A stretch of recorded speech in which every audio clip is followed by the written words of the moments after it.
Bonsoir et bienvenue dans ce journal de la semaine.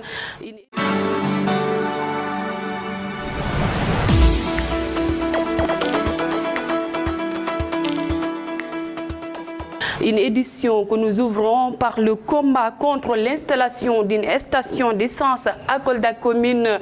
Le collectif pour la sauvegarde du fleuve ne baisse pas la garde.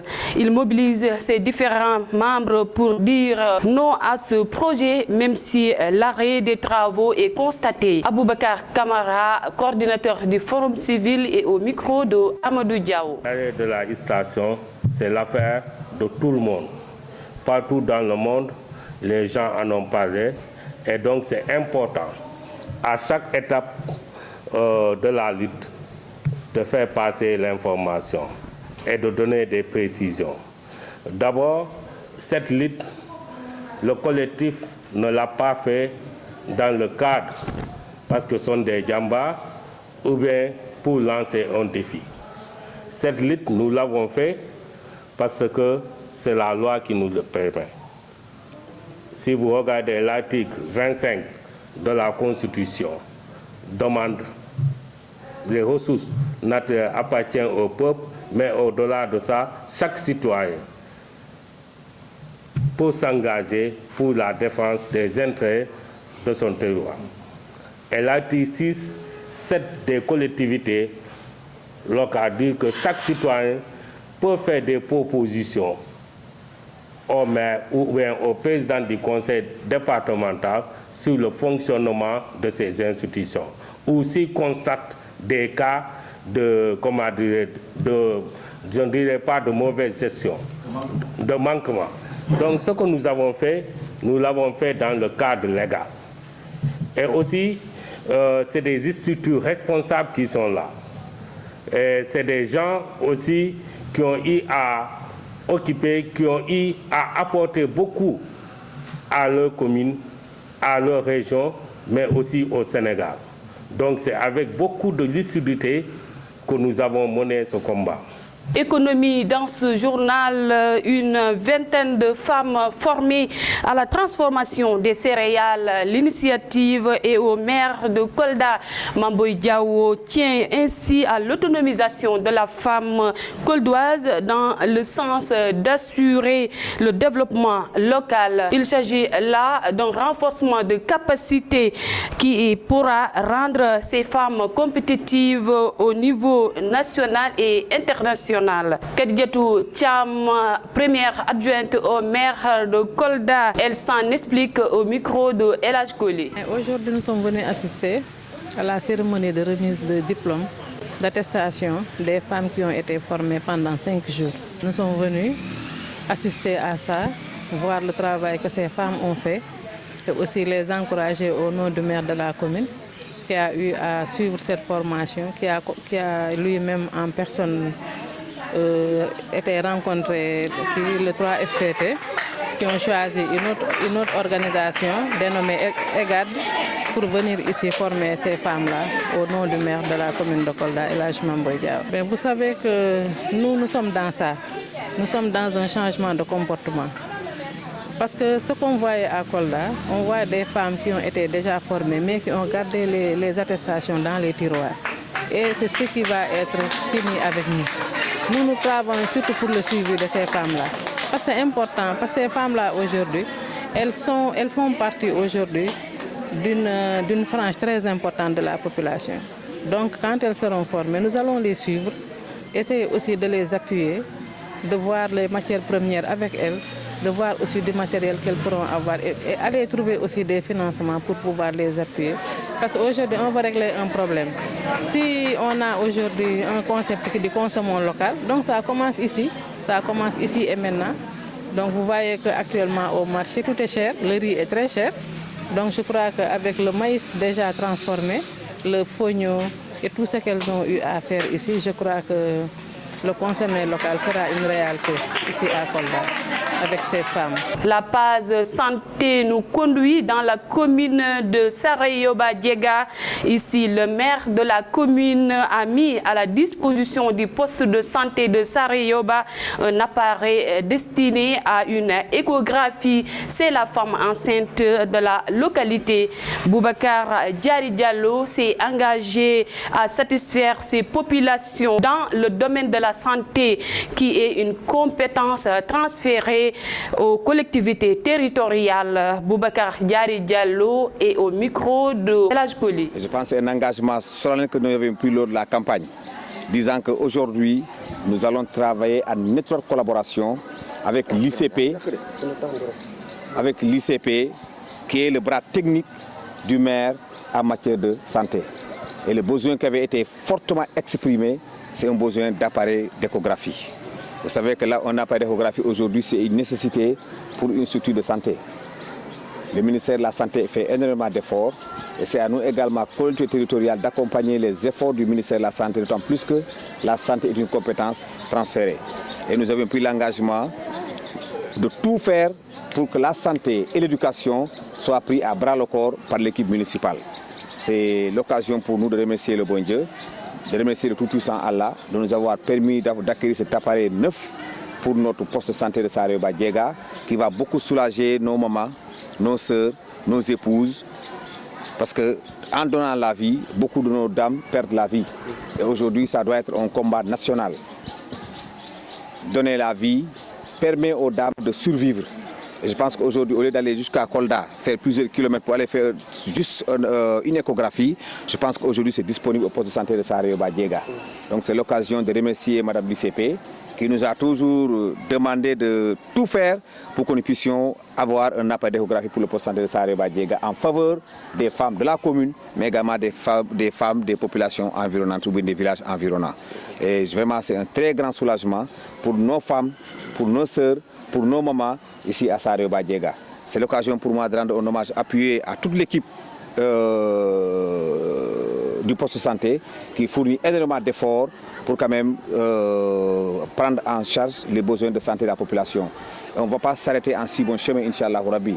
Nous nous battrons pour que les médicaments puissent être dotés davantage en faveur du poste de santé. Nous voulons que le poste de santé soit l'un des meilleurs postes au niveau du district de santé de Kolda. À la suite du maire Boubacar Diary Diallo, place à Mamadou Ndour. Il est le médecin-chef du district sanitaire de Kolda. Il revient sur l'importance de cet appareil. C'est vraiment un ouf de soulagement, parce que si ma mémoire est bonne, pas plus tard que la semaine passée, je pense que l'infirmier chef de poste organise souvent des missions de stratégie avancée avec l'échographie du centre de santé de Kolda.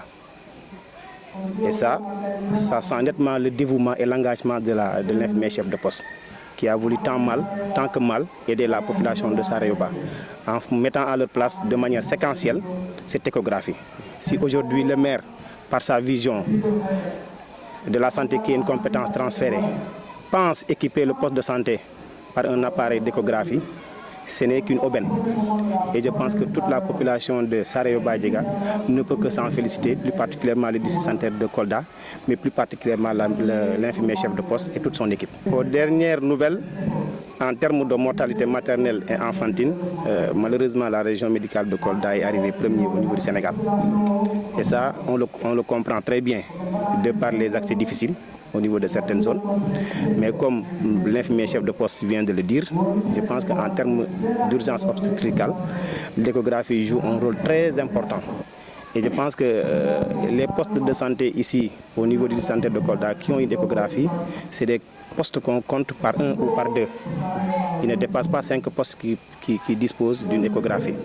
Donc, pour vraiment réduire cette mortalité maternelle et enfantine, surtout gérer des urgences obstétricales, l'échographie joue un rôle très important. Et vous allez voir même qu'avec cet appareil, je pense que Sarayoba-Diega va se distinguer dans d'autres facettes, surtout en termes de prise en charge de la santé de la mère et de l'enfant.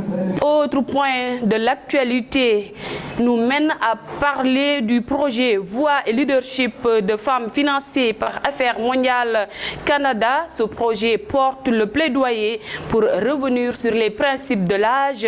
Il s'agit d'une volonté de relever l'âge du mariage. Madame Gueye, née Antoinette Zalé, est la responsable de ce projet à Kolda, a profité d'une randonnée pédestre pour porter le plaidoyer en termes de sensibilisation des mesures populaires. La voici au micro de Amadou Diao. Nous avons voulu porter ce plaidoyer aujourd'hui et c'est une suite après plusieurs activités menées dans le diocèse. Ces activités qui ont porté sur des camps de sensibilisation dans nos 4 doyennés où nous avons invité des religieux, musulmans et catholiques pour revenir sur les principes du mariage et cet âge-là, voir sur quoi on peut se fonder pour argumenter, pour avoir des arguments pour convaincre les gens à relever cet âge du mariage-là. Parce que quelque part, dans un de nos forums à Tamba, on nous a dit, vous voulez relever l'âge du mariage, vous parlez aux décideurs. Mais est-ce que les populations sont d'accord pour ce relèvement du mariage? Parce que peut-être, au moment où on va faire passer la loi, on aura besoin de revenir aux populations pour voir est-ce que les populations sont en phase. Est-ce qu'on veut, c'est pas une loi que nous voulons forcer, non. Loin de là. Nous voulons donc aller progressivement dans la sensibilisation, faire comprendre aux parents que donner en mariage une fille à 16 ans, c'est hypothéquer son avenir. Sur tous les plans. Son éducation, sa santé, son avenir peut-être professionnel, parce qu'elle n'aura pas le temps de construire quelque chose pour elle. Donc, c'est les arguments que nous avons d'abord cherchés à travers ces 4 camps de sensibilisation pour venir aujourd'hui à cette activité d'aujourd'hui que nous avons voulu dérouler ainsi en faisant une marche, une randonnée pédestre, traverser un peu la ville, parler aux populations. Que dit la loi sur l'âge de mariage au Sénégal? La réponse avec Mariam Diarra, juriste et responsable de la boutique de droit de Kolda. Qu'est-ce que dit cette loi d'abord? Il faut d'abord dire ce que la loi sénégalaise, à travers l'article qui est dans le Code de la famille sénégalaise, à travers l'article 111 dit. En substance, l'article dit que le mariage peut être scellé. La fille peut se marier à l'âge de 16 ans et pour le garçon à l'âge de 18 ans. Alors, on sait que le Sénégal fait partie des Nations Unies qui, de temps à autre, peut regrouper tous les pays qui en font partie pour signer des conventions et les ratifier. Alors, le Sénégal a été à Maputo pour signer un protocole. Donc, le protocole de Maputo qui est entré en vigueur depuis 1994. Dans ce protocole, il a été dit que l'enfant, c'est tout être humain qui a moins de 18 ans. Alors, quand on vient au Sénégal avec l'article 111, 18 ans ne concerne pas la fille en ce qui concerne le mariage. Donc, on voit qu'il y a un paradoxe, il y a un amalgame qui est là qu'il va falloir rectifier. Donc, si on regarde, si on fait une révision sur le droit international public, il est dit que toute convention qui a été ratifiée doit rentrer dans l'ordonnancement juridique. Alors, le Sénégal, on l'attend à quoi? À ce que cette loi qui est contraire au protocole de Maputo puisse être amendée pour que l'âge du mariage de la fille soit de 18 ans et pour que le principe d'égalité entre l'homme et la femme, le garçon et la fille puisse être respecté. Alors, le Sénégal, bien vrai que a pris certaines dispositions, par exemple, on peut prendre l'exemple de la loi sur l'orientation scolaire qui dispose que la scolarité est obligatoire pour tout enfant des deux sexes de 6 à 16 ans. Alors, le chiffre 16 revient encore une fois. Donc, c'est-à-dire que l'âge requis pour le mariage de la fille doit la trouver à l'école. Alors ça, il faut revoir cette loi, essayer de voir comment relever l'âge de 16 ans à 18 ans. Parce que c'est un droit c'est un acquis qui est là. Donc c'est le combat de tout le monde, comme j'ai l'habitude de le dire. Donc des plaidoyers doivent être faits, des sensibilisations doivent être faites pour que tout le monde soit au même pied, pour que on puisse booster l'État du Sénégal à revoir ce code qui ne date pas d'aujourd'hui, qui date de 1973. Merci de nous avoir suivis et bonne suite des programmes sur TAS A. Au revoir.